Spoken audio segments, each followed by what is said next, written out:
The Mental Health Show with Mark Haston. James, welcome along. How are you doing? Very well, Mark. How are you, mate? I'm well. I'm coming up to 12 months clean on the 28th of March. Congratulations, mate. That's a phenomenal effort. It is. I still feel a bit empty, though. I know that's a controversial thing to say, but I think I've still got a lot, not empty, that's probably a little bit of an over-exaggeration. I just know I've got a lot of work to do. I've got a lot of work to do. Anyway, we're not talking about me. We are talking about we are talking about you. And the reason we're talking about you is because you have been to hell and back. Please, as best you can, in a general sense, explain to our listeners how low you got. Oh, mate, the lowest was probably on the end of a pistol. To be honest, a couple of times, but one in particular was a well-known hitman in Melbourne, and smashed me over the forehead with a shooter, and popped it in my mouth, and sort of asked me a couple of hard questions. And I knew, because of the amount of money that was involved, I wasn't going to be off. I knew there was a massive chance that he could have put one in my legs, and, you know, I was in a bit of trouble. And it was probably at that moment, Mark, and a couple of times I overdosed very closely after that I realised how low does it have to get before I pull the pin on this thing. Wow. Pulled the pin on it. And I guess, and look, I can only go on what I've read and I guess to a certain extent my own personal experiences, but sometimes you're never really sure whether you are at that lowest point, are you? Well, good point, Mark. I can really resonate with what you're saying with the feeling of emptiness during recovery in the early stages, because with the heat and the cut and thrust of, you know, whether you're a gambler or a sex addict or a food addict or any sort of addict, the chase of getting on and finding it, and, you know, you're like a hunter, and you're finding your prey. And, you know, that, I don't know, I'm not sure. I'd replace it now with shark hunting or catching massive fish, but I'm not sure that mindset of really chasing down game really ever leaves you. And that, I replicate that with drugs and making a big amount of money off selling or distributing drugs or collecting a debt, or I'm not sure that ever leaves you, mate. Yeah, and that's presumably that, and I don't understand this, sort of physiologically, but I mean that's the chemicals in your brain really scrambling around, isn't it? Yeah, I'm doing more and more research through my studies and other bits and pieces, and Mark, it's scary. The more I learn about addiction and the human brain, the less I realise I know. I have heard that. I've heard that phrase before. In fact, I think I heard it in at Hayter. I was in the Hayter clinic, and I can remember one of our practitioners telling me that. So yeah, I understand. However, having said all of that, though, James, what you're doing is wonderful because, and I want to expand on all of this, but just learning about the brain and how it works and what addiction is and how it's an illness and how it works and how it turns us into monsters, and yet at the same time how we can turn it all around is fascinating. Yeah, I think, Mark, when I talk these days, especially in prison, or my whole team does, there's a window of opportunity, and that's the moment you need to really capture. And what I'm understanding more than anything else is procrastination and the fear of change, the demons that are going to come in and undermine that actual forward movement. So you've really got to take hold, and even if you've asked a million questions beforehand to get to that point of, am I ready? Is it the time? It's seizing that window of opportunity.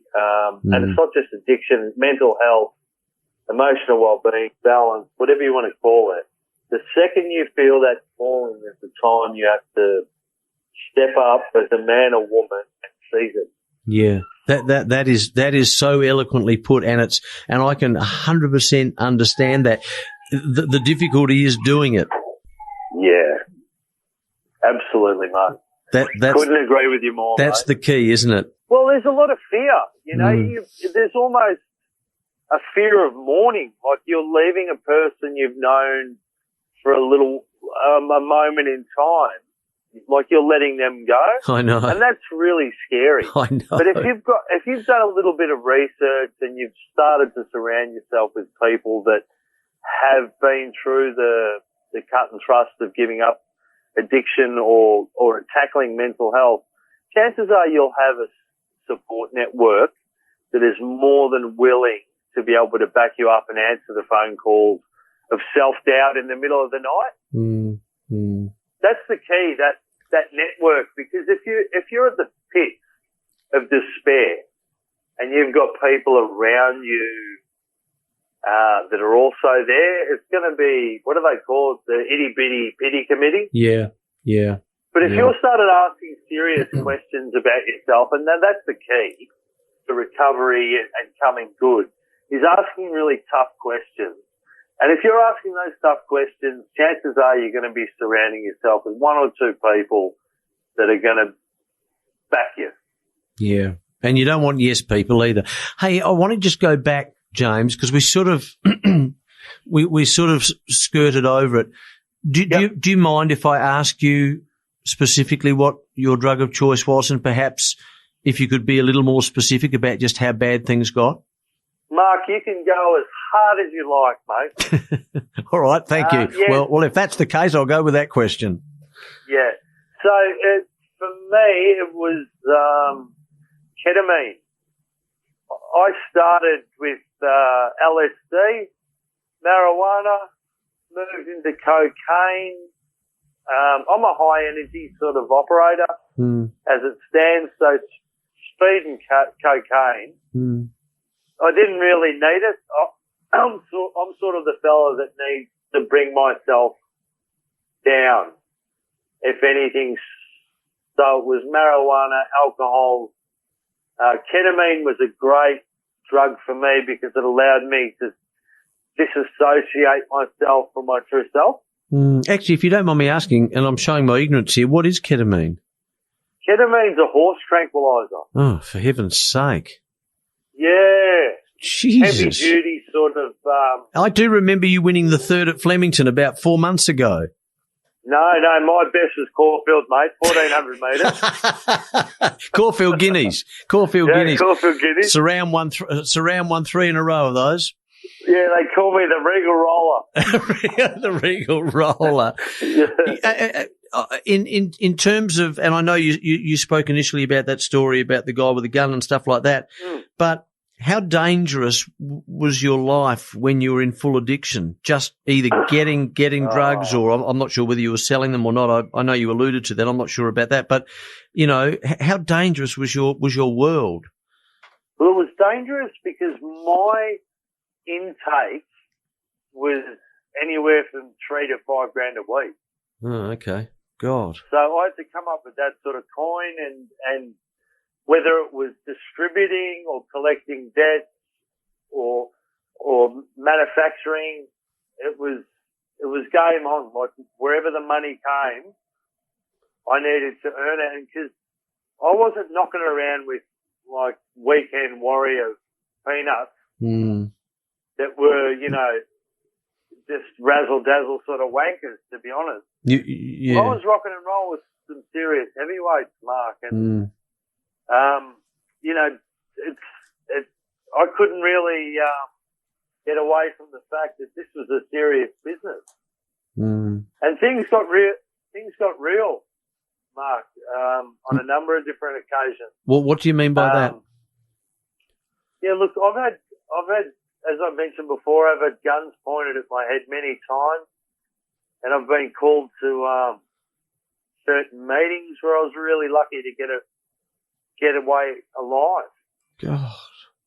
It was just the way the deck was stacked in my favour, and I happened to get away. And I guess in a way, it was normal in some ways for you. Would that be fair to say at the time? Absolutely not. Yeah. Absolutely. Yeah. Violence. It's just like doing your knee in footy. Mm.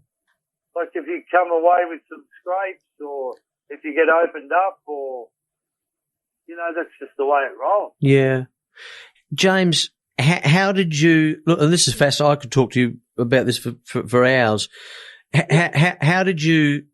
When was the moment? Yeah, so I overdosed one night in my flat, and I saw something. I was brown bread, Mark. I was lying on my bed. All the periphery started to get dark, and all of a sudden a dark entity, almost like a Grim Reaper, like the Grim Reaper that he used to appear on the AIDS ad. Yeah, yeah. I hated that one. He was horrible. Oh, fuck, terrifying. And so he rocked up, and I put the express post emergency prayer upstairs. Yeah. And I said, if you get me out of this one, I'll spend the rest of my life helping people. Oh my God. Well, and he answered. Literally, oh my God. Forget. Like, it's very easy to forget about that. Yeah. In the moment. Yeah.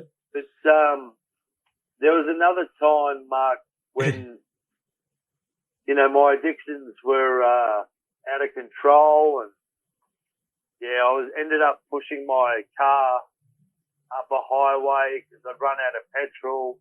I didn't have any phone credit at the time because I always switched phones because I didn't want anyone to know my number. Anyway, I was pushing the car up the road, and I had nowhere to go. I had nowhere to ring. And all of a sudden, the white VT SS rocks up. And I'm going to get emotional explaining this to you because it always gets me, this story. And anyway, this huge island is hanging out the side of the car, and I'm thinking, mate, just go. Just go, leave me alone. And he goes, bro, are you out of petrol? And I said, yeah, man.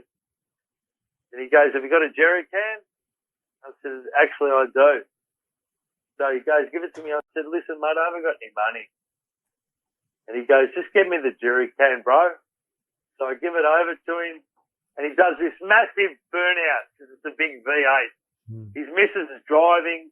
This bloke had hands the size of dinner plates, huge islander. And I'm sitting there in the cold, and I hear the V8 coming. And he dropped back off the V8. He dropped back off full jerry can. Wow. And he said to me, come over, bro. And he put $50 in my hand as well. You're joking. And Mark, that was a moment, mate. I'll never, ever forget the feeling of like someone was looking after me or someone was looking over me. Because you'd never had it. And I thought to myself as I filled up the car, I thought, I want to be the bloke that's driving around in a VT, V8, SS, helping people. Wow. So I guess they're the two moments, Mark, that sort of changed my life. Well, and God, I'd love to see that guy. Yeah, you never saw him again, James? No, never, mate. I wrote about him in my book, but he changed my life. And I'd just love to express to all your listeners, Mark, a slightest smile, handshake, hug at a train station, buying someone a paper, pulling over and getting someone petrol. You just have no idea the flow-on effect that can have in life. Oh, yeah, I understand. Yeah, and that's what we're about at Hard Cuddles, Mark. Yeah, so tell me, and that's a great segue now. Tell me about Hard Cuddles. First, how long's it been going for, and then give us an overview as to what it's all about. Oh, Mark. Oh, we're 2.5 years in. Yeah. We're taking on the mental health industry, which is no mean feat, but we've had massive change, mate. We've got 3 guys in recovery from ice addiction. We've been working at the coalface in the prison system with massive success. Wonderful. Tried, tested, and measured and evaluated. We've got reports documenting our success. We've repaired families, and I've got the best team behind me. Wow. We're doing work for the Pacific Island community. It's just amazing, mate. Like, it's just so heartwarming, Mark, what we're doing. We work with any male that is willing to go to town on his self-doubt, self-worth, and emotional well-being. And what you mean That's and what you mean by that is someone who is willing to just hand themselves over basically and say, you know what, I need help. I want to give this 100%. Is that what you're saying? That's it, mate. Yeah.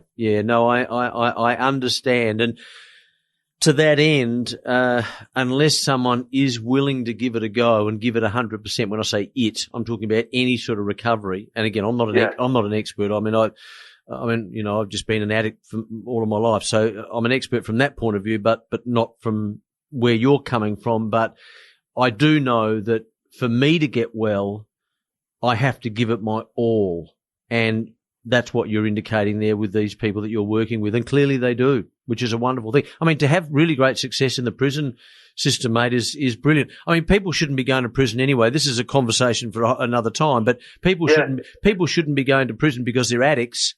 Mark, some of the guys we work with in prison are truly brilliant minds. Yeah, of course. They're just sick. That's all. They're just unwell. They're sick, mate. Yeah. That's exactly right. Yeah. And as I say, it's a shame that I'd love to get you on again because I'd love to talk to you a little bit more about that. I think that's a really, really good topic and a whole range of other ones. James, so the website is, please? www.hardcuddles.com. Yeah, and is there anything else you want to promote? Is there a phone number? Yeah, you can get us on Facebook, Instagram. Go and buy the book if you're interested in a really good, hard-hitting, What's it called? Australian read. Yeah, what's it called? Hard Cuddles. Oh, it's called Hard Cuddles. Fantastic. Yeah. When did you release that, James? Jeez, that was June 2018. Okay, cool. I'm going to get a copy for myself. Actually, I'm going to have a look around and grab a copy.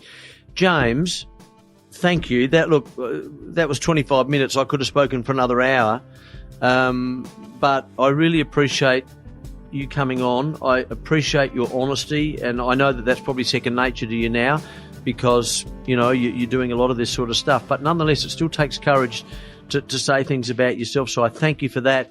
And I thank you for the work you're doing for all of those people who are struggling, mate, because we need more of you. Because I'm sorry to say it, but I know the government's doing as best they can at the moment through this terrible terrible epidemic. But I don't. Well, they're doing it as best they can. But the point I'm about to make is I don't think they do anywhere near enough for those who are addicts and for those who have mental health issues. There you go. That's why we are Cuddles, mate. Yeah, exactly. James, lovely to talk to you. No problem, Mark. Bye-bye, mate. See you, mate. James Harding from Hard Cuddles. Brilliant. Loved it. I hope you enjoyed that, folks. We went a little bit over.